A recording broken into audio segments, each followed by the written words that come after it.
감사합니다. 소개받은 임재승이고요. 오늘 저는 GMP에 대해서 설명을 드리고자 합니다. 제가 오늘 보시면 알겠지만 자료가 무지하게 많죠. 그래서 이거 다 읽으면 무지 시간이 오래 걸릴 것 같고, 또 마지막 시간이니까 여러분들이 사실 다 보시면 될 것 같아서 제가 자료를 다 넣었고요. 세포치료제는 앞에서 전임 강사님께서도 말씀하셨지만 개발을 하시게 되면은 처음에 여러분들이 사실 하실 일이 제일 많은 거고, CRO는 여러분들이 해야 되는 마지막 실험, 즉 독성 실험에 관해서 이제 GLP 기관이 아니시기 때문에 GLP 기관에서 나중에 이제 손을 빌려서 하는 거지, 여러분들이 다 지휘하시고 실험하셔야 되는 거예요. 그래서 여러분들이 실제로 제품을 만드실 때는 가장 먼저는 유효성이 있는 도우즈가 어딘지 동물 실험을 통해서 찾으시고, 그 다음에 그 유효성 도우즈에 관련된 휴먼 도우즈를 찾고, 그거에 관련된 도우즈 하에서 그 도우즈보다 많게는 10배, 적게는 10배죠. 한 5배에서 10배, 많게는 한 50배 이상 되는 도우즈에서 독성 실험을 하는 거죠. 싱글 도우즈. 그 다음에 이제 멀티플 도우즈는 그보다 낮은 도우즈에서 하시겠죠. 그래서 자, 그런 실험을 할 때 이제 독성 실험을 하기 시작하시면 여러분은 완제품을 만들 수 있는 단계가 돼야 되고요. 독성 실험은 완제품으로 하는 겁니다. 그래서 이제 완제품인 GMP에서 만들어서 독성 실험을 해야 되는 거죠. 그 전까지는 여러분들이 지금 실험실에서 그냥 세포 치료제를 만들어서 동물 모델에서 실험을 할 때, 이때는 뭐 그냥 일반 랩에서 해도 사실은 식약청에서도 그 데이터를 받아주겠죠. 그러나 이제 사람한테 나중에는 찌르셔야 되니까, 그럴 때는 이제 GMP에서 만든 제품을 가지고 동물 실험을 통해서 안정성을 확보하고 그 다음에 이제 가야 되는 겁니다. 그래서 여러분들한테 오늘 일단 제일 중요한 건 세포 치료제는 의약품입니다. 제가 영어로 썼지만은 실제로 우리나라 법에도 메디시널 프로덕트다, 즉 의약품이라고 정의되어 있는 거고요.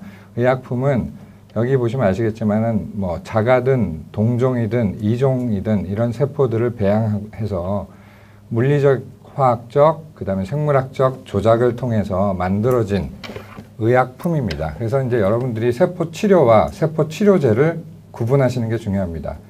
대표적으로 세포 치료는 뭡니까? 수혈입니다. 그죠? 수혈도 세포 치료입니다. 그 다음에 지금 많이 하고 있는 게 본메로 트랜스플란테이션. 이것도 세포 치료입니다. 그죠?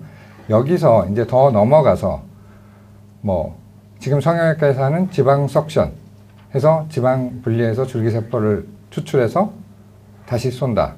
이것까지도 세포 치료입니다. 그죠? 그런데 내가 거기서 지방 줄기세포를 추출해서 배양을 해서 어떤 액티베이션 만든다든가, 또는 면역세포를 추출해서 배양을 해서 그 다음에 이제 항암 효과를 뭐 갖게 한다든가, 이렇게 되면 세포 치료제, 의약품이 되는 겁니다. 이때부터 식약청의 레귤레이션을 받는 거죠. 그래서 우리나라에서도 뭐 의사 선생님들의 로비도 있었겠지만 이그제미션이 있습니다. 뭐 이제 미국의 FDA에서 361, 351 뭐 이런 얘기 나오는 거랑 똑같은 건데요. 여기 보시면은 메디컬 닥터가 미니멀 매니플레이션을 퍼폼한 경우에 어디서? 메디컬 센터에서, 즉 병원에서, 이 경우는 예외가 된다. 이게 이제 대표적인 예가 본메로 트랜스플란테이션인데, 그거보다 더 나아가서 지금 하고 있는 성형외과에서 하는 지방 석션 애프터 일종의 소팅을 하는 거죠. 셀 소팅을 하고 그냥 단순하게 다시 환자한테 투여하는, 여기까지는 세포 치료로 보겠다는 거죠. 그래서 여기 보시면 예외 규정에 써 있습니다. 간단한 어떤 세퍼레이션, 와싱, 프리징, 소잉 이런 것들을 하는 경우는 세포 치료제가 아니다 라고 하는 거죠. 그래서 여러분들이 개발하는 건 이거는 아닐 거라고 제가 생각을 하고요. 그러면 이제 저희는 오늘 이제 주제인 GMP로 제가 넘어가겠습니다. GMP는 의약품은 일단 이 세 가지가 중요한 거고, 저희는 이거를 생산할 수 있는 시설을 가져야 되는 거죠. 그래서 유효성, 안전성, 안정성 세 가지의 정의를 여러분들이 좀 아실 필요가 있고요. 이거는 국가도 어쨌든 그 관리 기준이 필요하기도 하고, 제약사도 이제 경쟁력 확보를 위해서 저희도 기준이 필요한 거고요. 여러분들이 우리나라도 이제 이런 GMP 시설을 이제 갖추기 시작한 게 이제 10년이 넘었죠. 거의 20년 가까이 될 것 같은데 우리는 GMP, KGMP라고 부르고요. 미국은 Current GMP라고 부르죠. CGMP라고 부르고요. 중국은 SFDA, 그러니까 거기도 그냥 GMP라고 부를 것 같아요. 그다음 여러 가지 형태의 이름을 부르지만 사실은 굉장히 단순한 용어죠. 이게 뭐의 약자입니까? 여기 보시면 아시겠지만 Good Manufacturing Practice. 그러니까 잘 만들란 얘기입니다. 사실은. 그러면 사실은 요거랑 똑같은 표현으로 여러분들 많이 보죠. 이제 GLP, 아까 나온 CMO가 하는 GLP는 Good Laboratory Practice죠. 또 GCP라는 표현도 많이 보셨죠. 의사들이 쓰는 거 Good Clinical Practice죠. 이제 또 GAP 들어보셨나요? 천연물 의약품에서 많이 나오죠. Good Agricultural Practice. 왜냐하면 생산도 균일하게 돼야 되니까 그렇고요. 그래서 우수의약품 제조물 품질관리 기준을 저희가 GMP라고 부르는 거고, 이제 이거는 결국은 저희가 GMP의 가장 큰 요점은 사실 다큐멘테이션이에요. 결국은 문서로 입증하는 거예요. 자기가 잘못한 게 없다는 거를. 왜냐하면 이제 시각청이 와서 약사감시 해서 어떻게 만들고 있느냐를 할 때 실제로 현장을 맨날 녹화하는 거 아니니까 여러분들이 얼마나 다큐멘테이션을 잘 해놓느냐가 사실 중요한 거고요. 또 마찬가지로 여러분들이 일을 할 때도 구두로 어떤 명령을 받아서 일을 하는 게 아니라 서류상으로 명확하게 자기가 할 일, 한 일, 또 했던 일을 기록하고 그것을 이제 남기는 게 GMP의 가장 큰 조점입니다. 그래서 계속해서 페이퍼라는 얘기가 나오죠. GMP는 두 가지 요건으로 나눠져 있습니다. 하드웨어, 소프트웨어. 그래서 하드웨어는 제조소의 구조 설비죠. 그 다음에 소프트웨어가 사실 더 중요합니다. 하드웨어는 좋은 기계 사면 되죠. 소프트웨어는 제조, 포장 등 모든 공정 관리, 출하에 이르기까지 제조, 품질 관리 전반에 걸쳐 지켜야 할 사항들을 규정한 기준입니다. 그래서 여러분들이 이 기준을 따라서 만들어야 되는 거죠. 왜냐하면 이건 사람한테 저희가 투여하는 약품을 만드는 거니까 그렇습니다. 그래서 GMP에서 QM, QA, QC라는 표현을 쓰는데 Quality Management, Quality Assurance, Quality Control. 이건 많이 들어본 말이죠. 그죠? 저희가 QC를 합니다. 제품이 시험 기준을 설정해서 시험 검사가 실시되고 시험 기록 등 제품이 제조, 출하되는데 실무적인 활동을 하는데, 또 마찬가지로 Quality Management나 QA도 굉장히 중요합니다. 즉 어떤 사람이 속이고 있는지, 제조를 하고 있는 사람이 속이고 있는지 속이고 있지 않은지, 또 실제로 QC 데이터가 조작되고 있지 않은지, 이런 것들을 다 여기서 컨트롤해야 되죠. 그래서 여러분들이 그런 인디펜던트한 조직을 가지고 서로 어떻게 보면 견제와 감시를 하고 있는 조직이라고 보시면 됩니다. 그래서 GMP 적용 대상은 완제의약품, 원료의약품, 외약외품 이런 것들이 있고요. 이건 그냥 보시면 되겠고요. 그래서 GMP의 3대 지표, 이것도 중요한 거죠. 시험 보면 시험 문제 나와야 되는 거죠. 그래서 인위적 과오를 최소화하겠다. 그러니까 실수를 막는 거죠. 그 다음에 교차오염, 오염 품질 변화 방지. 그래서 항상 GMP 시설 보시면 사람이 들어가는 곳과 물건이 들어가는 곳이 틀리게 돼 있고, 또 완제품이 들어가는 곳과 원료의약품이 들어가는 곳이 다 틀리게 되어 있습니다. 왜냐? 교차 위험을 방지하기 위해서 그렇습니다. 그 다음에 고도의 품질 보증 체계. 아까 말씀드린 대로 품질 보증 부서가 독립적으로 제조 부서를 감시하고 있습니다. 자, 그래서 첫 번째. 자, 인위적 과오를 최소화하려면 일단은 여러분들이 물론 실수도 안 해야 되지만 실수를 하지 않도록 환경을 만들어 줘야죠. 그래서 작업실이 좁으면 안 되겠죠. 또 깨끗해야 되고요. 분리, 구획, 구분 이런 것들이 확실하게 돼 있어야 됩니다. 이곳은 딱 하는 곳이 하나로 정해져 있고, 그래서 아까도 말씀드린 대로 또 제조관리부서와 품질관리부서가 독립돼 있어야 돼요. 겸직을 하면 안 됩니다. 그래서 이쪽에 있는 분들은 이 사람들이 제대로 만들고 있는지 항상 체크하고 그렇게 보고가 되어 있고, 그 다음에 표준작업 지침서, SOP라고 부르죠. 우리가 SOP대로 만들어야 됩니다. 그래서 사실은 GMP에 있는 인원을 뽑을 때 저는 개인적으로는 고학력자를 안 뽑습니다. 왜? 선입견을 가진 사람은 오히려 실수를 많이 할 가능성이 많습니다. 여기는 제가 써놓은 대로 그대로 만들어야 되는 거죠. 거기서 뭐 다른 기교를 부릴 건 아니에요. 여기서는 디벨롭을 하는 게 아니기 때문에 여기는 제품을 만드는 곳입니다. 그래서 소기에서 공장에서 기계가 물건을 찍듯이 여러분들이 만드는. 그래서 사실은 인위적 가호가 어떻게 보면 세포치료제에서는 가장 크기 때문에 휴먼 밸리데이션이 제일 중요할 수가 있습니다. 왜냐하면 대부분이 수작업으로 만들죠, 세포치료제는. 그래서 여러분들이 하는 모든 조작, 예를 들어서 파이페팅이라든가 모든 것들이 누가 해도 똑같아야 됩니다. 그래서 파이페팅을 어떤 분은 뭐 세게 누를 수도 있고 적게 누를 수도 있는데 이런 것들을 통일화해서 SOP에 굉장히 자세하게 써야 되고 실제로 교육 훈련을 굉장히 철저하게 합니다. 예를 들면 제 개인적으로는 저희가 GMP에서 어떤 작업자가 생산을 들어간다 그러면 한 3개월 이상 트레이닝 받고 시험 보고 그리고 나서 제조합니다. 왜? 아까도 말씀드렸지만 이거는 사람한테 저희가 들어가는 제품을 만드는 거기 때문에 그렇습니다.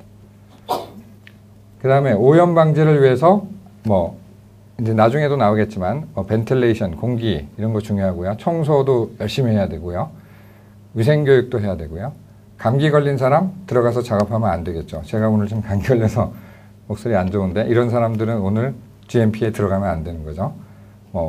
또 직원을 뽑을 때도 이 사람이 정말 건강한지.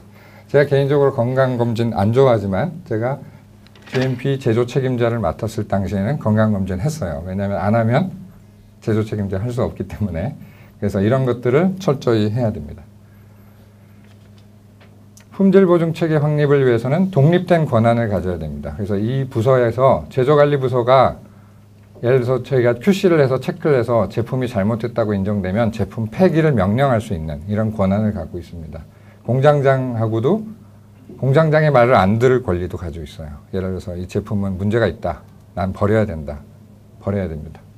그렇죠? 공정이 밸리데이션 돼야 됩니다. 밸리데이션 굉장히 중요한 표현입니다. 여러분들이 쓰는 기계를 다 믿으시면 지금은 그냥 아무 생각 없이 쓰시죠. 그래서 파이펫 1000 그거 1리터인지 아니 1000ml인지 확인해 보셨어요? 어떻게 확인합니까? 그러면 그 저울은 또 확인해 보셨어요? 그죠? 다 확인해야 되는 거죠. 그래서 그런 기기 장비들을 수시로 밸리데이션 해야 됩니다. 그 비용도 굉장히 많이 드는 거죠. 또 보관용 검체 보관해야죠. 적어도 사람한테 투여나고 나서 규정에 써 있겠죠. 뭐 1년간 보관한다든가 뭐 6개월간 보관한 후에 폐기한다든가 이런 것들이 정해져 있을 겁니다.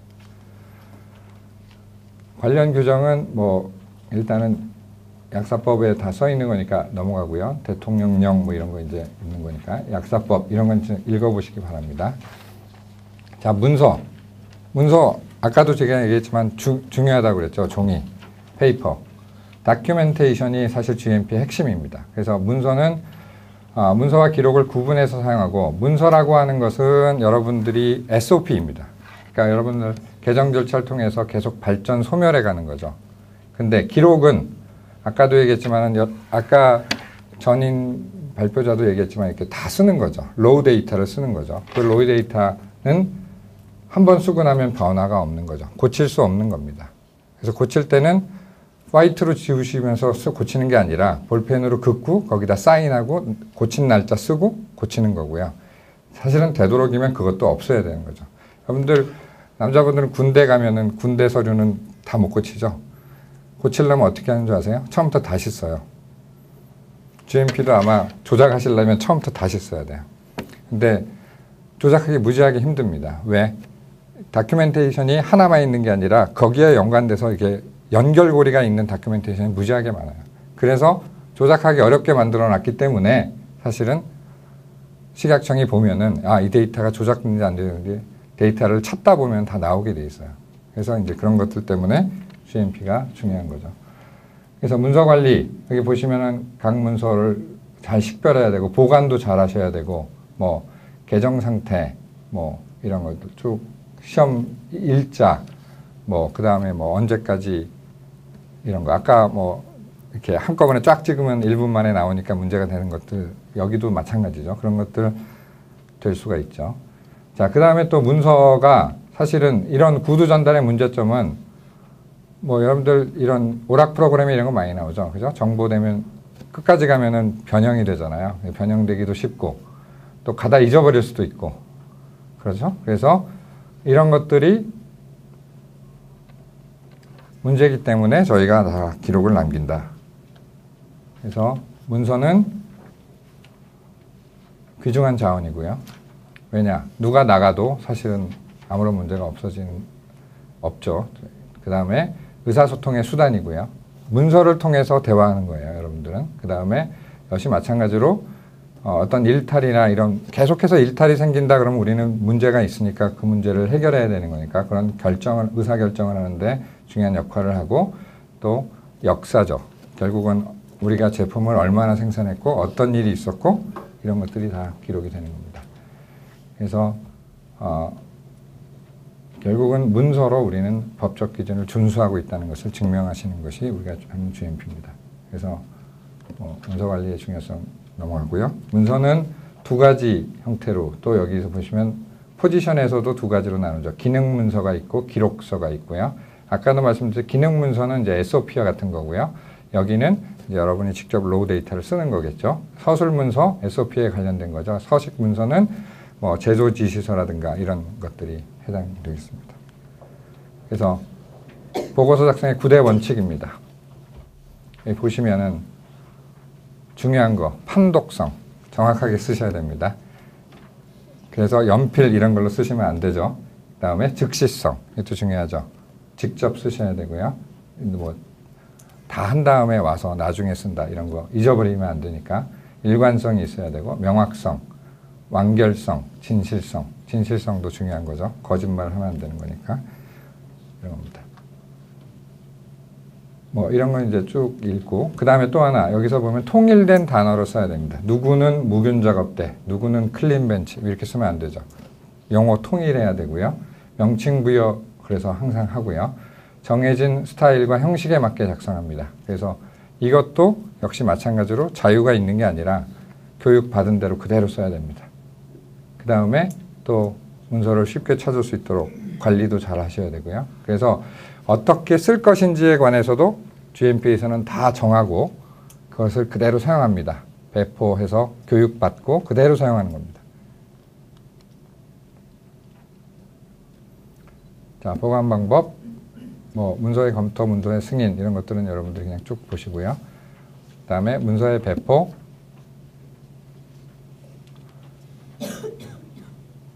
그 다음에 문서의 보관 폐기. 보관 폐기도 원본을 보관하고 사본은 회수 폐기할 수 있고 기록 보고서는 원본 역할의 사본 이런 것들을 다 보관하고 문서 보관 기간 자체가 설정되어 있습니다. 그래서 예를 들어서 뭐 5년 후 폐기 그러면 5년 동안은 보관하고 계셔야 되겠죠. 왜냐하면 연구 보관을 하면 좋겠지만 사실 이거 보관하다 보면 이 종이도 무지하게 많습니다. 지금 뭐 저희 GMP에서도 서류가 지금 넘쳐날 정도죠. 그래서 이런 것들도 이제 문제고.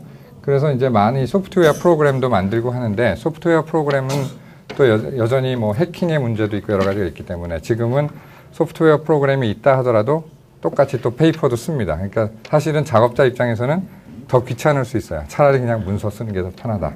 왜냐하면 둘 다 해야 되니까. 그리고 신구 문서, 만약 문서 바뀌었는데 구문서에다 썼다 이러면 안 되니까 문서가 바뀌었을 경우에는 신문서에 반드시 써야 되고 그다음에 보관 장소도 굉장히 중요하죠. 뭐 이게 뭐 예를 들어서 침수가 됐다든가 뭐 태풍이 와서 뭐 훼손이 됐다. 이게 변명의 여지 없습니다. 그러니까 여러분들이 문서를 굉장히 소중하게 여기셔야 됩니다. 자, 제조 관리. 아까도 말씀드렸듯이 제조는 시킨 대로만 해야 되는 거죠. 그래서 공장장이 있고요. 제조관리부서가 있고 QC, QA 부서가 있습니다. 이 두 개의 부서는 이쪽 라인과 이쪽 라인은 겸직을 하면 안 됩니다. 저희가 사람이 예를 들어서 처음 시작하는 회사 5명밖에 없다. 그럼 제조 3명, QC 2명 이렇게 딱 나눠야지 여기 있는 사람이 여기도 한다. 이러면 안 됩니다. 그러면 데이터 조작이 가능하죠. 그러니까 이쪽 둘은 틀려야 되고 공장장은 이 두 사람한테 보고를 받겠죠. 공장장이 결국은 제품에 대해서 책임을 줍니다. 문제가 생겨서 예를 들어서 뭐 사람이 죽었다. 이 사람이 법정에 갑니다. 그러니까 공장장도 굉장히 큰 책임이 있는 거죠.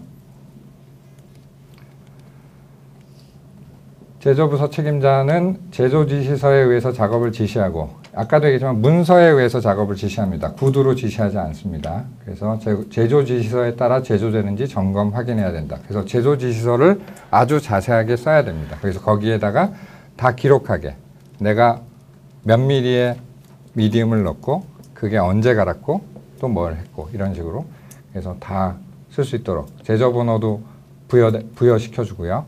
자, 랏 번호라고 해서 다 뭐 001, 002 이렇게 번호가 다 붙게 돼 있고요.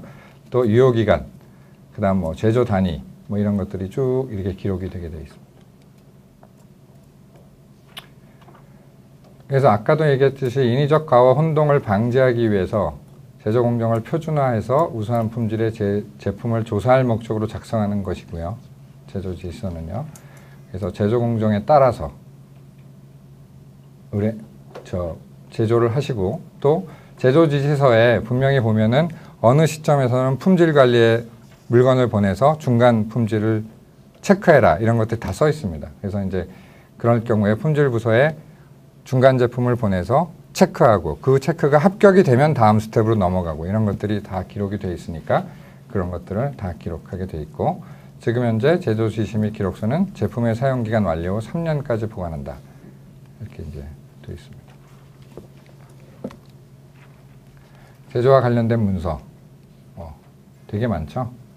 보시면 여러분들 WCB 뭐 다 아시는 거고 또 원료에 대한 기록, 자재, 그 다음에 뭐 온도계, 차압 이런 거, 개인위생, 청소, 뭐 방충, 방서 이런 것들 다 기록하셔야 됩니다. 그래서 이제 이런 것들이 귀찮기 때문에 한꺼번에 쫙 쓰는 경우가 사실 생기는데 그러시면 안 되는 거죠. 제조결서 작성 시 주의사항 중요한 거죠. 이게 사실 중요한 거예요. 다음 앞에 거는 읽으시면 되면 친필이어야 됩니다. 그 다음에 빈칸이 있으면 안 됩니다. 그 다음에 약어는 허용된 것만, 뭐 자기만 하는 약어를 쓰면 안 됩니다. 내용 수정, 아까도 얘기했지만 분명히 비껴 긋고 수정한 사람의 서명과 날짜가 있어야 됩니다. 그냥 임의로 지우고 쓰시면 그건 데이터 조작의 흔적이죠. 바로 지적사항입니다. 필기도구, 아까도 얘기했지만 연필, 뭐 이런 걸로 쓰시면 안 되죠. 굉장히 아까 명확하고 읽을 수 있게 쓰셔야 되니까 또 서명을 하시게 되어 있는데 이 서명을 미리 등록합니다. 그래서 등록한 서명만 쓸 수 있습니다. 그래서 여러분들이 제조자와 품질관리자는 그 서명, 이름 쓰고 서명을 등록하는 또 서류가 따로 있습니다. 그 서류에 다 등록을 해서 있습니다. 그래서 예를 들어서 이제 우리가 뭐 출석도 대필 하듯이 여기 대필을 하고 싶다. 그럼 서명이 어려우면 안 되죠. 그죠? 쉽게 쓰는 사람들이 많죠. 근데 이제 어쨌든 간에 그거는 이제 편법이고 실제로는 서명을 본인이 다 해야 되는 거죠. 본인이 했다는 걸 증명하는 겁니다. 도장 안 됩니다. 청정도 기준 및 구분 관리. 뭐 이거는 이제 청정도는 여러분들 뭐 아시는 거니까 100존, 10만존, 10만존 이런 얘기 많이 들어봤죠. 그래서 1A, 2, 1B, 2. 그래서 이제 저희가 주로 세포 치료제는 여기서 만들겠죠. 뭐 넘어가겠습니다. 그래서 쭉 읽어보시면 이거는 될 것 같고요. 자, 보관 관리. 보관소는 물품을 잘 관리해야 되는 거죠. 그래서 마찬가지로 품질 저하나 오염을 일으키지 않는 환경하에서 일정 기간 보관은, 왜냐하면 저희가 원료 같은 거 보관하고 있어야 되니까 자재, 반제품, 완제품, 반품. 보관소가 이렇게 5가지나 있죠. 여러분들 보통은 뭐 원료만 아시고 완제품만 알죠. 자재까지는 아시겠네. 반제품, 물론 이제 반제품이 세포치료제는 주로 인큐베이터 안에 들어가 있겠지만 어쨌든 그 다음에 반품. 반품 거의 없죠. 폐기되겠죠. 세포치료제는. 사실 이게 이제 케미칼 들어가고 다 합쳐진 법이기 때문에 좀 그런 면이 있지만 어쨌든 여러분들이 그런 걸 아셔야 되고, 그 다음에 이런 그 원료나 자재 같은 것들은 또 이게 훔쳐다 파는 사람들이 있잖아요. 그래서 이제 관리를 철저히 해야 되는 거죠. 그래서 실제로 출입하는 사람들을 다 기록하게 돼 있어요. 그래서 들어갈 때 사인하고 들어가시고 뭘 가지고 나왔고 언제 나왔고 다 기록합니다. 그래서 그런 것들 다 기록하게 돼 있고요. 여러분들 이제 이런 건 쭉 읽어보세요. 그래서 보관소 아까 말씀드린 대로 이런 것들이 있다. 특히나 이제 세포치료제는 이런 저온 보관소, 특수보관소 이런 것들이 필요하기 때문에 이런 것들에 대한 관리도 굉장히 중요하죠. 그 다음에 완제품도 마찬가지로 뭐 4도씨에서 유지된다 이러면. 그래서 여러분들 이제 뭐 그 다음에 아까도 얘기했지만 외부 사람 출입금지 중요하고요. 그 다음 방충 방서. 그래서 GMP에 가면은 뭐 심지어 쥐덫도 있고 막 그 모기 잡는 등도 서 있고 다 그런 거 있습니다. 있고 화재 도난 방지해서 이런 시설도 다 갖추고 계셔야 되고요. 그 다음에 통로에 물건 적재 같은 거 하시면 안 되고요. 아까도 얘기했지만 출입 관리를 하게 돼 있고요. 그래서 관련 기록의 작성 및 보관. 자, 원료라고 하는 거는 사실 이제 저희 같은 경우는 세포치료제는 뭐 혈액이라든가 뭐 이런 인체 조직이기 때문에 또 인체 조직에 대한 검사가 굉장히 중요합니다. 그래서 이제 사실은 그것들에 관해서 또 저희가 나중에 가면 얘기할 기회가 있을 것 같아요. 그래서 저희가 원료가 들어오면 원료 검체를 조사하게 돼 있죠. 그래서 저희 같은 경우에는 뭐 바이러스 검사도 하고 뭐 이런 검사를 다 하죠. HIV, 뭐 헵비, 뭐 이런 헵시 다 하는데 예를 들면 이제 바이러스 중에 그 헤파타이터스 B 바이러스 같은 경우를 합격품으로 할 거냐 불합격으로 할 거냐 이거는 이제 자사 기준에 따르겠죠. 왜냐면 뭐 간암 치료제를 개발한다. 자가세포 치료제다. 그러면 헵비를 불합격으로 하면은 제품을 거의 못 만드니까 합격으로 할 수도 있고 그런데 어쨌든 대부분의 또 동종의 세포 치료제에서는 그런 것들이 다 불합격품으로 처리되겠죠. 근데 또 뭐 지금 현재 가장 문제가 되고 있는 거는 뭐 메드카우 디지즈나 이런 것들은 디텍션이 지금 현재 확실한 방법이 없어요. 그래서 이제 과연 알로의 경우에 그런 것들을 어떻게 디텍션해서 처리할 건가 뭐 이런 것들도 사실 좀 고민거리 중에 하나이기도 합니다. 어쨌든 간에 저희가 이렇게 적합 판정을 받은 것들을 쓰고 부적합은 이제 뭐 이런 붙이게 돼 있고 이런 것들도 다 만드셔야 되는 거니까 적합, 부적합 뭐 별거 아니지만 딱지 이렇게 다 색깔로 해서 만들고 또 하셔야 되고요. 이런 건 이제 제가 다 읽어보시라고 제가 써놓은 거니까 시험의 생략, 뭐 장기 보관 원료의 재시험 이 경우는 이제 실제로 한 사용 기간이 뭐 6개월인데 이제 한 5개월쯤 됐을 때 이거를 버리자니 아깝고 이런 거 많죠. 그죠? 뭐 미디움 같은 경우 1년인데 한 이제 11개월쯤 됐습니다. 이 미디움을 버려야 되냐, 써도 되느냐, 뭐 이런 거. 이런 경우에 이제 저희가 다시 재시험을 해서 뭐 유효기간 연장 이런 거 할 수 있죠. 근데 이제 그거 할 때도 기록이 다 남아 있어야죠. 테스트를 해서 저희가 검사를 했더니 문제가 없었다. 그래서 유효기간을 3개월 동안 연장한다. 그럼 3개월 후에는 또 재검을 하겠다. 뭐 이런 식의 그런 다큐멘테이션이 남아 있어야 디펜스가 되는 거고 그렇지 않고 그냥 썼다. 그러면 그것도 다 법을 위반하신 게 되는 거죠. 그래서 그런 것들이 필요합니다. 제조위생. 이건 이제 개인위생이 중요한 거죠. 그래서 아까도 말씀드렸지만은 복장도 중요하죠. 이렇게. 복장도 중요하고요. 그 다음에 또 하나 중요한 거는 이런 것도 중요합니다. 개인위생관리. 그죠? 그래서 뭐 이런 흡연 이런 것도 문제고 그 다음에 이런 과도한 화장 이런 것도 문제고 그 다음에 이런 휴대물품을 가져가는 거 이런 것도 문제고 휴대전화도 되도록이면 가져가면 안 되죠. 안에서는. 그래서 이런 것들을 잘 지키셔야 됩니다. 여기 보시면은 아까도 얘기했지만 건강진단도 해야 됩니다. 감염성 질병에 걸려있는 분이 제조하면 안 되니까 이런 것들 그 다음에 병에 걸리면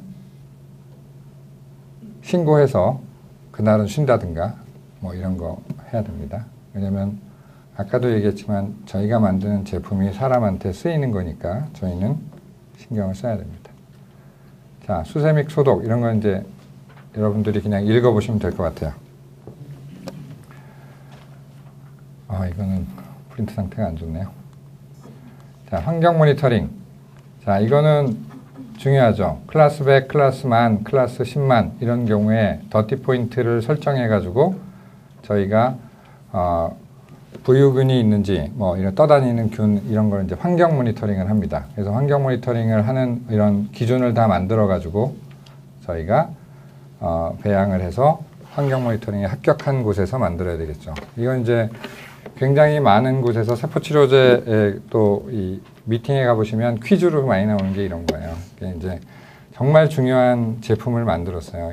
이게 임상시험 치료약인데 환자한테는 다시 만들기 어려운 시약이다. 그래서 이분이 이걸 맞으면 혹시 걸을 수도 있고 뭐 이런 건데 제품이 QC를 통과했어요. 합격품이에요. 근데 마침 환경 모니터링을 했는데 제조소가 불합격을 맞았어요. 자, 이 제품을 버려야 되냐 아니면 그냥 그분한테 쏴야 되느냐. 이제 에티컬 디베이트가 있는 거죠. 화학약품은 고민 안 합니다. 그냥 반드시 전량 폐기입니다. 그죠? 근데 이제 생물의약품 특히 뭐 이 항체까지도 괜찮은데 세포치료제 같은 경우에 특히 뭐 배아줄기 세포니 뭐 이런 또 성체줄기 세포 또는 뉴럴 프리제니터 셀 이런 것들에서 정말 제품을 만들기 어렵고 소량인 경우에 어떻게 해야 될지 이런 것들은 아직까지는 뭐 확실한 답은 없는 것 같아요. 그래서 이제 그런 것들이 사실은 좀 기존의 규정하고는 좀 다르게 우리가 고민해야 될 문제 중에 하나고요. 문제 제기가 될 수 있고요. 또 하나는 아까도 얘기했지만 QC가 중요한데 중요하기도 하지만 또 하나는 제품이 지금 만든 세포가 배양이 어렵고 정말 만들기 어려워서 10의 6속 만들었는데 QC를 위해서 그 중에 절반을 뭐 예를 들어서 QC한다. 그래서 실제로 유효도우주가 모자른다. 이거 어떻게 할 거냐. 이런 것들도 이제 문제가 되죠. 그래서 뭐 미국에서도 제안을 하기를 그러면 세포를 셀다운해서 미디움만 우리가 따다가 QC를 하겠다. 이런 제안을 하지만 이것도 또 FDA 입장에서는 그게 과연 완벽한 QC냐 이런 이제 논란이 대상이 될 수도 있고 그래서 사실은 의약품이라는 게 뭐 개발하실 때 항상 베니핏과 리스크의 밸런스 속에서 결정이 되기 때문에 지금 세포치료제 같은 경우는 기존의 잣대랑 굉장히 틀린 것들이 많이 있습니다. 뭐 임상실험을 플랜하실 때도 보통은 더블 블라인드로 플라시보가 있는 실험을 많이 하시지만 사실 세포치료제는 그렇게 하기 굉장히 어렵죠. 오픈 레이블로 많이 합니다. 근데 오픈 레이블을 하게 되니까 플라시보 현상이 사실 있는 경우가 사실이고요. 또 그렇다고 해서 컨트롤 그룹을 할 수도 없는 거고 굉장히 어렵습니다. 사실은 제가 여기 좀 처병원에 있기 전에 이노스에도 있었지만 저희가 임상실험할 때 어떤 문제가 생겼냐면 컨트롤 그룹은 아무것도 안 하고 예를 들어서 저희 투여군은 세포치료제를 맞으면 컨트롤에 가면 전부 임상 안 한다고 합니다. 왜? 자기는 아무것도 못 맞으니까. 그렇기 때문에 이제 그런 것들이 또 이 랜덤하게 초이스 할 때도 문제가 될 수 있고요. 더블 블라인드는 더 어렵죠. 예를 들어서 뭐 뉴럴 프리커서 셀을 쏘는데 저희가 브레인 수술을 해서 만약에 인베이시브한 투여를 하는데 한 분은 브레인을 따가지고 그냥 셀린만 집어넣고 한 분은 뭐 세포치료제를 투여한다. 이게 사실 진정한 더블 블라인드인데 그렇게 할 수가 없는 거죠. 그거는 IRB에 또 통과가 안 될 거예요. 윤리적인 문제가 있고요. 그래서 그런 것들이 다 고민이 되기 때문에 세포치료제 개발이 임상실험에서도 또 좀 기존의 약과는 틀리게 생각돼야 되는 것들이 많이 있습니다. 환경 모니터링 결과는 뭐 여러분들이 이제 적구 판정 후에 조치하고 이런 것들은 쭉 읽어보시면 되고요. 자, 제조 공정 관리. 이 법이 이렇게 많이 있습니다. 그래서 여러분 보시면은 제조업 허가. 그 다음에 또 하나 중요하신 건 GMP는 공장입니다. 그죠? 그래서 공장은 공장 허가가 또 필요합니다. 시각청은 제조 허가를 내주는 거죠. 제조 허가와 공장 허가는 틀립니다. 제조 허가는 어디서 내줍니까? 시각청이 내줍니다. 근데 공장 허가는 구청이 내줍니다. 그래서 예를 들면 서울에 논현동에 제가 GMP를 지었다. 공장 허가 안 나옵니다.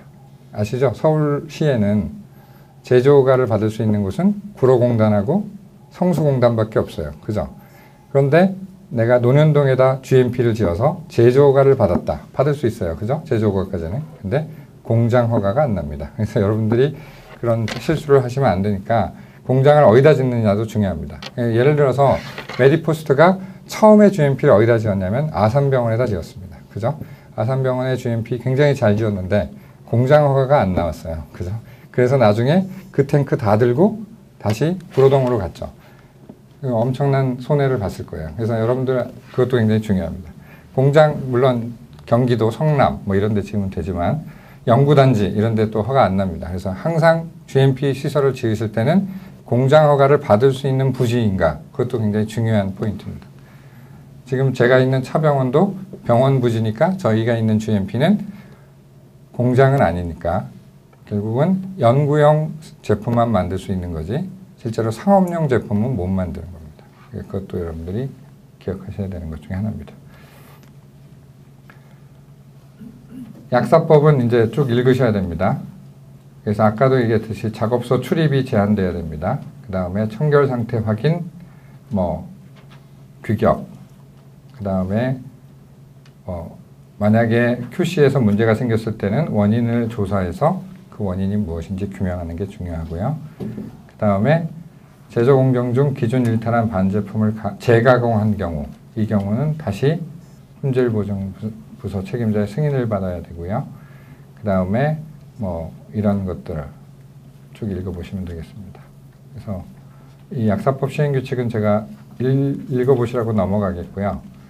자, 품질관리, 이제 제조 넘어서요. 제조 위생 다 넘어서 이제 품질관리 들어왔습니다. 품질관리도 중요하죠.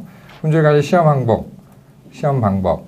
시험 항목 누가 정합니까? 사실은 자사가 정하는 거죠. 근데 정하는데 어쨌든 제품이 균일하게 만들어질 수 있고 또 오염이 되지 않게 이렇게 이제 만드셔야 되는 거죠. 그래서 품질관리 굉장히 중요하고요. 원료서부터 완제품까지, 그 다음에 밸리데이션까지 여기서 다 하는 거고요. 분석기기, 캘리브레이션 이런 것들 다 하는 거기 때문에 품질관리 부서가 또 굉장히 중요합니다. 시험 항목, 그래서 원료 시험, 자재 시험, 완제품 시험, 그 다음 미생물 시험. 이제 여기서 이제 또 완제품 시험에서도 세포치료제는 또 한 가지 좀 맹점이 있죠. 릴리징 테스트 하시는데 제품을 출하할 때 이제 저희가 검사를 하죠. 그래서 엔도톡신도 하고 무균 검사도 하고 해야 되는데 외바도 하고 외래성 바이러스 검사도 하고. 자, 이게 또 보통은 다 배양법으로 하죠. 배양법이 4주 정도 걸리죠. 2주에서 4주. 제품의 유효기간은 보통 24시간에서 길어야 48시간 이렇죠. 그러니까 제품이 보통 환자한테 투여되고 결과가 보고됩니다. 이것도 지금 세포치료제의 가장 큰 이슈 중에 하나죠. 그래서 신속법이라고 하는 게 있어요. PCR이라든가 이런 것들이 있는데 그런 것들이 모든 법을 다 이렇게 모든 바이러스나 엔도톡신을 잡지 않기 때문에 저희가 지금 동시에 하고 있습니다. 그래서 일부는 지금 이제 몇 년 동안 한 데이터가 모아져서 한 5나트에 한 번, 10나트에 한 번 이렇게 이제 웨이브가 되기도 했지만 아직까지도 좀 좋은 방법이 나오지 않았어요. 그래서 이제 여러분들 제가 속된 말로 이 완제품 릴리징 테스트를 할 수 있는 엔도톡신법이 전 세계에서 인정받는 법으로 누군가 개발을 했다. 그 사람이 제가 볼 때 돈 제일 많이 벌 것 같아요.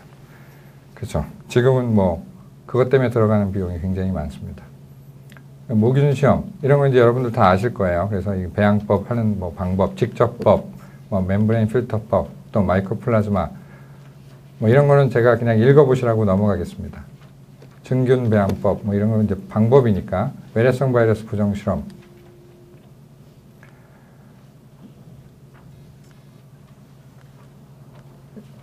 저희가 사실 저희 GMP에서 이런 교육을 저희 직원들한테 하기 때문에 제가 이런 자료가 다 있는 거예요. 그래서 여러분들한테 그냥 제가 드리는 거고요. 시설 관련해서는 법적으로 이렇게 돼 있어요. 제조소에는 이런 것들이 필요하다.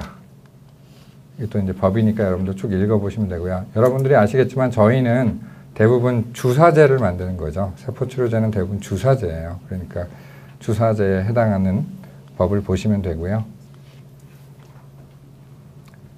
그 다음에 공기조화 장치. 이게 이제 아까도 말했지만 파티클 숫자가 중요하니까 그거에 관해서 차압이니 이런 얘기 여러분들 많이 들어보셨을 거예요. 공기가 한 방향으로만 흐르게 돼 있죠. 그래서 서큘레이션이 되는 경우에는 헤파 필터를 이용해서 공기를 굉장히 정화하게 돼 있고 그 헤파 필터는 얼마에 한 번씩 바꿔야 되고 이런 규정들이 다 정해져 있어요. 그래서 체크하게 돼 있고요. 클린룸이 이제 그 얘기인데 청정도. 그래서 청정도 기준 있고 쭉 보시면 돼요. 아까 얘기한 헤파 필터가 있어야 되고 그죠? 네, 이쪽은 한 방향으로만 단일 방향으로 가게 돼 있고 이쪽은 이제 서큘레이션이 좀 되고 뭐 이런 것들이 있고요. 그래서 만존, 10만존, 100존 뭐 이런 식으로 이제 구분이 되어 있는 거죠. 이제 공기 조화 시스템, 뭐 기류는 어떻게 흘러야 되고.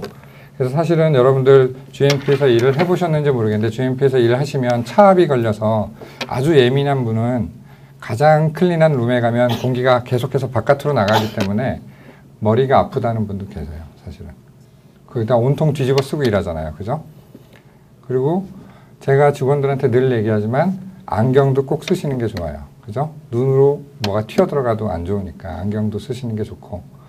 그 다음에 또 세포치료제의 안전에서 제일 중요한 거는 여러분들이 사실은 질소가스를 굉장히 많이 쓰는 거죠. CO2, N2 이런 거 굉장히 많이 쓰거든요. 그런 것들이 무색무취하고 굉장히 위험해요. 여러분들 산소가 없으면 얼마나 사실 것 같아요? 딱 3초도 못 살아요, 사람은. 하나, 둘, 셋 하면 죽습니다. 그래서 산소가 있는지 없는지 알 방법이 없어요. 그래서 질소 탱크가 샜다. 그러면 그 탱크가 센 방에 들어가는 순간 하나, 둘, 셋이면 그 사람 죽습니다. 그러면 따라 들어가는 사람마다 다 죽어요. 그러니까 예를 들어서 우리가 GMP에 누군가가 쓰러져 있다. 그럼 제일 먼저 할 일은 뭡니까? 창문을 깬다예요. 그죠? 환기를 시켜야 돼요. GMP는 또 환기도 안 되게 돼 있거든요. 그래서 여러분들이 그런 것들이 굉장히 사실 빈번하게 일어날 수 있는 사고인데 뭐 그렇다고 해서 아직까지 일어나지는 않았어요. 한국에서는. 근데 우리나라에서 별로 교육을 안 하고 있는 분야 중에 하나이기도 합니다. 그래서 여러분 세이프티 이슈에 대해서 여러분들 제조자들도 굉장히 조심하셔야 되고 또 다루는 샘플들이 오염이 될 수 있기 때문에 여러분들이 자신의 프로텍션을 해야 됩니다. 그래서 아까도 얘기했지만 햇빛 같은 경우에 어쨌든 간에 자기가 만지다가 감염될 수 있으니까 그것도 조심하셔야 되고요. 대신에 또 하나 잘못 알고 있는 건 뭐냐면 이런 바이러스들은 배양이 잘 안 돼요. 그래서 배양하신다고 해서 그거에 대해서 감염의 위험성이 굉장히 크다. 그건 아니에요. 근데 이제 지방 조직이나 이런 거를 예를 들어서 갈아서 우리가 세포를 만든다. 그러면 이제 그 조직이 튀어서 어디 뭐 눈으로 들어갔다든가 이럴 때는 위험하니까 그럴 때 프로텍션을 하시라는 얘기를 하는 거고요. 필터의 종류. 헤파 필터 비쌉니다. 그래서 이것도 또 자주 갈아주면 돈 많이 들고요.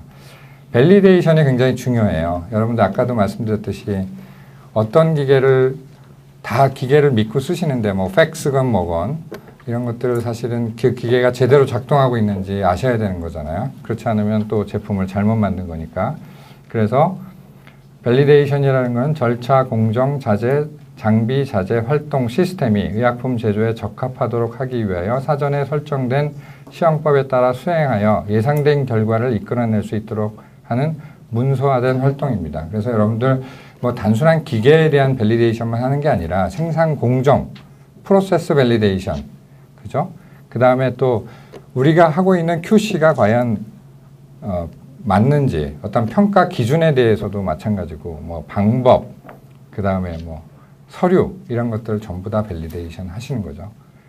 그래서 밸리데이션과 퀄리피케이션은 사실은 개념상으로는 비슷한 개념이지만 밸리데이션이 훨씬 더 큰 개념이다. 이렇게 보시면 되고요. 여기서 계속 나오는 제일 중요한 거죠. 인간 존중이니까 저희는 사실은 인간의 생명은 다시 되돌릴 수가 없기 때문에 저희가 만드는 제품이 무결점 의약품이 되도록 최선을 다해야 되는 거죠. 아까도 얘기했지만 인위적 실수를 막는 게 GMP의 목적이기 때문에 여러분들이 이제 그런 것들을 하는 거고요.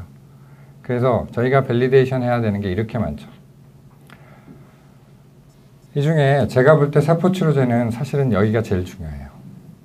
왜냐하면 대부분 사람이 만들기 때문에 그렇습니다. 저희가 하는 것들이 세포는 특히나 뭐 우리가 옛날부터 뭐 우리는 젓가락을 쓰는 민족이라 세포를 잘 만든다라고 알려져 있고요. 사실은 뭐 잘 만듭니다. 근데 만드는데 그만큼 중요한 얘기는 뭐냐면 사람 손을 탄다는 얘기죠. 그래서 사람 제일 중요합니다. 그래서 결국 휴먼 밸리데이션이 어떻게 보면 제일 중요할 수 있다는 거고요. 그래서 우리가 트레이닝을 통해서 실수하지 않도록 또 제대로 된 제품을 만들 수 있도록. 왜냐하면 트레이닝이 잘못 안 돼 있으면 그분은 실수한지 모르고 제품을 만들어서 사람한테 투여했는데 사람한테 문제가 생길 수가 있는 거죠. 그래서 그거는 결국은 트레이닝한 사람의 잘못인 거니까 그런 것들이 없도록 저희가 또 노력을 해야 됩니다. 그래서 제일 먼저 나오는 게 사람이죠. 그다음에 설비, 기기, 환경, 원재료, 제품, 제조 방법, 시험 방법 이런 것들이 전부 밸리데이션의 대상이 되겠습니다. 자, 이건 이제 법에 써 있는 거니까 여러분들 읽어보시고요. 자, 실시 방법 뭐 이것도 쭉 읽으시면 될 것 같은데, 자, 종류를 보겠습니다. 여러분들 이제 공정 밸리데이션, 시험법 밸리데이션, 세척 밸리데이션, 제조 지원 시스템 밸리데이션, 컴퓨터 시스템 밸리데이션 이런 종류가 있고요. 그럼 각각에 대해서 공정 밸리데이션은 저희가 역가나 순도 안전성 이런 것들이 항상 일관성 있게 생산할 수 있다고 확실하게 보증할 수 있고 그 결과를 문서화하는 거고요. 그 다음에 Analytical Method Validation 이것도 마찬가지로 저희가 그 분석하는 내용이 그 목적에 부합되는지 확인하는 것을 얘기하는 거고요. 그 다음에 세척이 제대로 되었는지 검증하고 문서화하는 거 이게 중요하죠. 그 다음에 공기조화장치 그 다음에 제일 중요한 게 이 두 가지죠. 물하고 공기조화인데 세포치료제는 대부분 이 WFI라고 부르는 이 제조용수 공급 시스템을 안 갖추고 있는 경우가 많이 있어요. 왜냐하면 이제 배지나 이런 것들을 전부 다 사서 쓰는 경우가 많기 때문에. 그런데 실제로는 이게 돈이 굉장히 또 많이 드는 분야 중에 하나입니다. 그래서 주사용수를 만드는 그 제약회사 이런 데는 이거 다 갖추고 있죠. 그 다음에 공기조화장치 이런 거 중요하고요. 그걸 또 검증하고 문서화하는 게 중요하고요. 또 이런 것들이 다 컴퓨터로 이렇게 기록이 되고 이런 경우가 많이 있죠. 모니터링이 되고 있는데 그 컴퓨터 시스템이 또 제대로 작동하고 있는지 이런 것들도 다 조사가 돼야 되겠죠. 시기에 따라서는 예측적 밸리데이션, 동시적 재밸리데이션, 회고적 밸리데이션 이제 생각이 되시죠. 예측은 저희가 정해놓고 하시는 거겠죠. 여기 보면은 1년에 한 번 한다든가 분기에 한 번 한다든가. 동시적은 이제 만들면서 실시하는 거죠. 또 이렇게 생산량이 적은 세포치료제 같은 경우에는 하면서 많이 할 수도 있겠죠. 재밸리데이션은 저희가 제조 방법을 바꿨거나 아니면 예를 들어서 인큐베이터 한 대 더 샀습니다. 그래서 안에 더 들어왔어요. 그러면 그냥 단순히 GMP 문 열고 인큐베이터 하나 집어넣는 게 문제가 아니라 이거 하나 들어가면 굉장히 귀찮죠. 일단 환경 모니터링 다 다시 해야 되고, 그죠? 그 안에 있는 모든 기계들이 이 기계가 하나 들어옴으로써 사실은 전압도 문제가, 예를 들어서 파워 서플라이도 하나 더 과부하가 걸릴 수 있고 이렇기 때문에 또 다 점검해야 되는 거죠. 굉장히 귀찮습니다. 하나 들어오면. 정기적 밸리데이션, 이제 이런 것들을 재밸리데이션 하는 거고요. 회고적 밸리데이션은 이제 문제가 있었을 때 한다든가 또는 이런 기존 제품의 제조 기록 및 시험 데이터를 통계학적 방법으로 해석하기 위해서 이제 기존에 있던 모든 데이터들을 한번 이렇게 보면서 우리가 이런 문제가 있었구나 아니면 없었구나 이런 거를 이제 하는. 그러니까 일종의 이제 이거는 약사 감시 받으면 이런 회고적 밸리데이션 하게 돼 있죠. 그 다음에 이제 여러분들 요건 많이 들어봤을 수 있습니다. IQ, OQ, PQ. GMP 하면은 이거 하죠. 그래서 기계 살 때, 팩스를 사실 때, 그냥 연구용으로 사실 때는 그냥 사서 저희가 쓰고 오셔서 그냥 그분들이 가르쳐 주고 가면 되지만, 저는 기계 살 때 여기까지 다 해주고 가라고 그럽니다. 이 비용이 무지하게 비쌉니다. OQ, PQ 비용이. 기계값만큼 들 수도 있어요. 그래서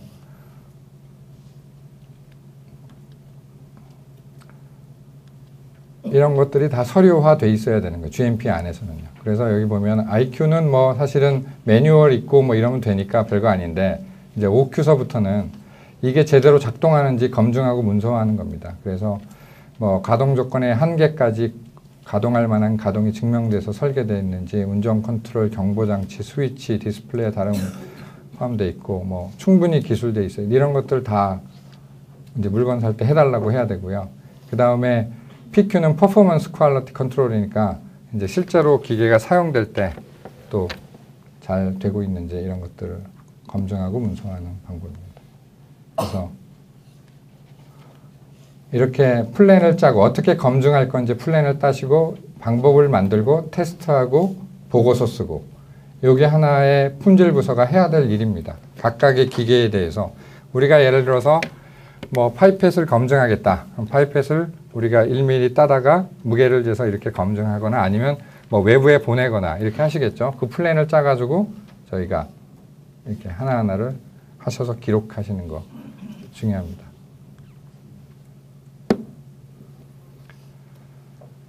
쭉 읽어보시면 될 것 같고요. 그 다음에 이제 일탈, 기준 일탈 변경 관리 이제 거의 끝나가고 있는 것 같은데, 자, 일탈이라고 하는 거는 저희가 정해놓은 기준에 벗어나서 이루어진 행위를 말합니다. 기준 일탈은 시험의 결과가 미리 정하여진 시험 기준을 벗어난 경우. 그럼 일탈과 기준 일탈은 보시면은 일탈이 더 큰 의미입니다. 그러니까 영어로 데비에이션이고요.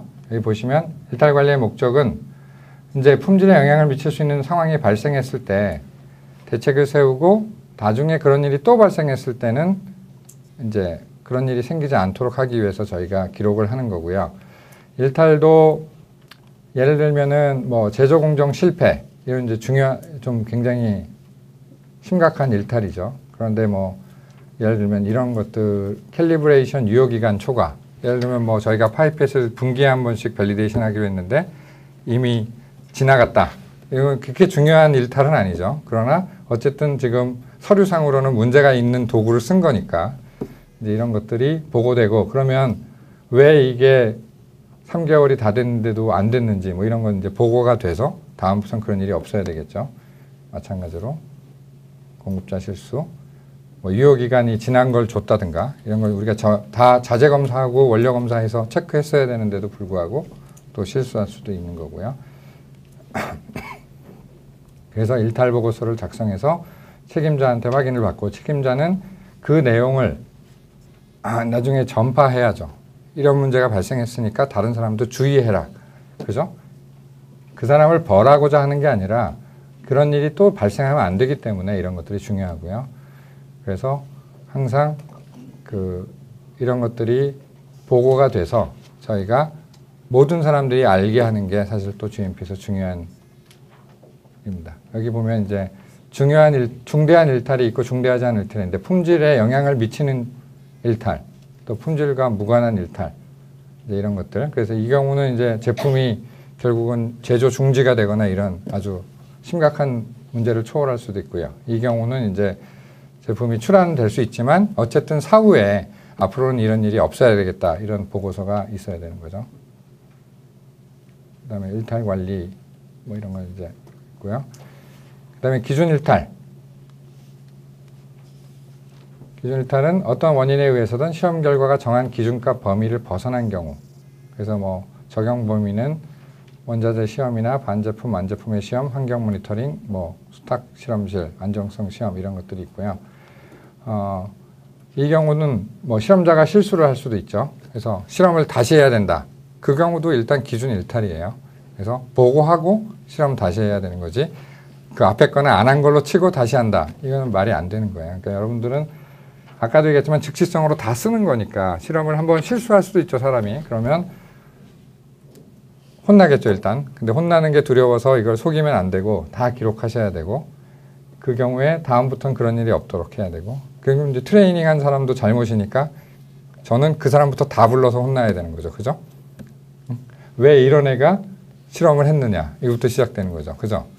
그러나 어쨌든 간에 그게 중요한 게 아니라 그거를 모든 사람들한테 알려서 그런 일이 다시 발생하지 않도록 그리고 이 사람이 과연 무슨 실수를 했는가 그 실수를 하면 이 실험이 이렇게 된다는 거를 알리는 것도 중요한 목적이니까 이런 것들이 굉장히 중요합니다.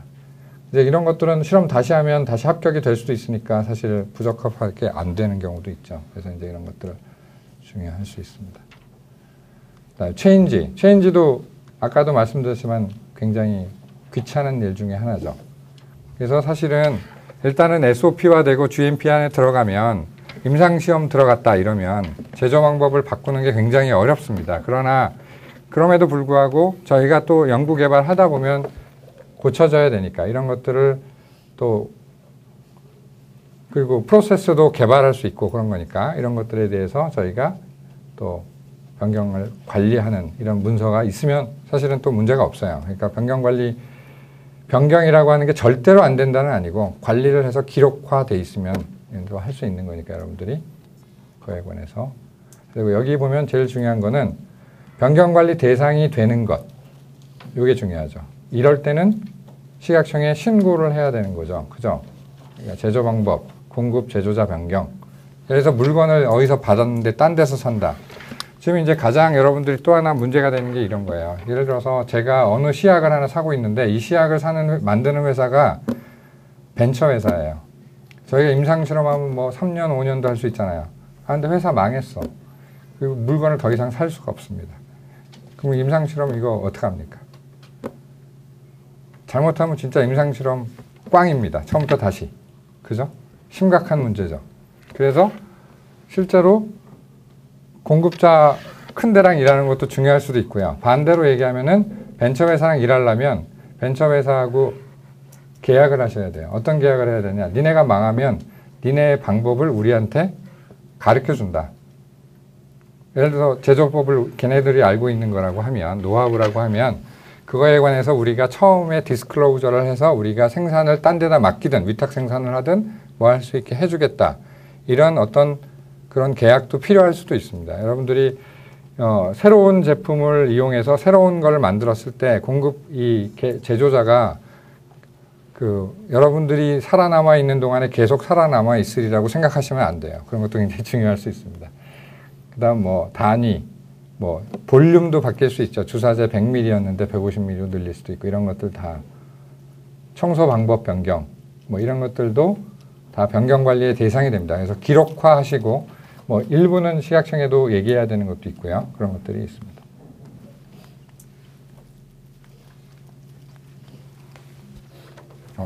마지막인가요?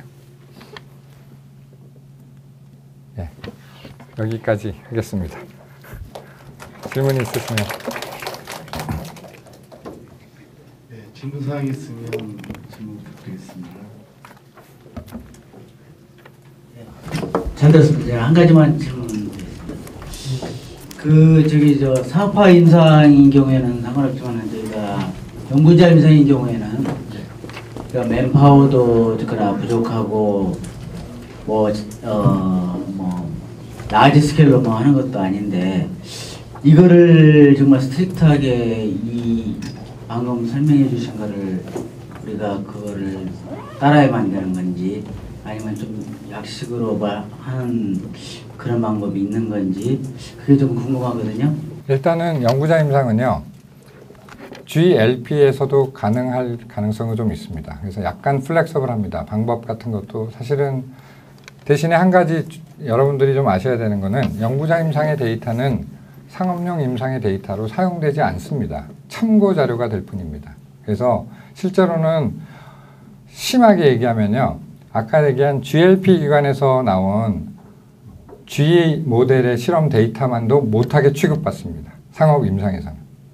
그래서 실제로는 프루프 오브 컨셉의 개념으로 여러분들이 이런 치료제를 개발하면 가능성이 있구나라고 하는 것을 획득하시고 논문을 쓰는 거지 제품의 개발하고는 전혀 상관이 없습니다. 그래서 제품을 개발하시게 되면 나중에 독성 실험을 할 때 주위에서 실험하는 독성 실험할 때 아까 말씀드린 대로 완제품을 만드셔야 되기 때문에 그 완제품이 사실은 연구자 임상에서 사용되는 제품보다 더 엄격한 기준에 의해서 만들어진 겁니다.